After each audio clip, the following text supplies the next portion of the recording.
चलो हां चली जा बुझाता कि है प्रणाम आई सर बैठी सर लपेटन जी के है दुआर हां ये तब लड़का के बियाह करे के बा हां करे के तो बा बोलाई तनी लड़का के देखल जाओ लड़का के का मांग बा हां मांग के जरूरी बा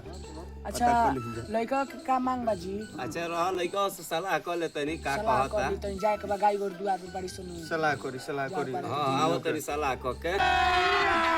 अभी मजा आएगा ना। ए बुलेट दा बाबू जी का मंगाई हां दहेज में ए दो भेल आ ए दो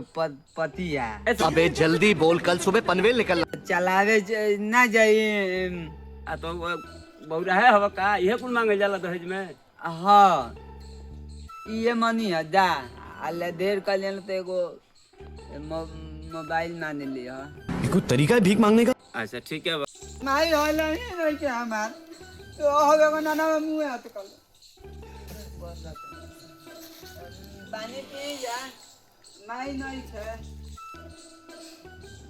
घोड़वा से हच करता रह बबुआ कुछ भइल बा का ना ना वो आओ तन छोतर ला दैला ओकर लाग गइल हां बेचैनी के गोली खले बड़ा का दे हिया को बुलाओ अतारो ना ना बोले नहीं दी दैला उतन ततुली हो दैला नहीं भाई बा ना ना ततुली बैल ततुली नहीं बोले तो बोलियो ना ततुली घर में खानो पीना नहीं है नहीं करे ले आई बड़े से सादा लोटा बुझाता कि मजबे ना करेले सो गड़धवा लागता हां पानी बुझाता कि 10 दिन के धइल कत पड़ल बाबू हां कत पड़ल हम ये भी मैथिली के पेल हई पहाड़ा सुनाओ तो पहाड़ा 3 के हां 3 के पहाड़ा सुनाओ तो तिल पिल बिल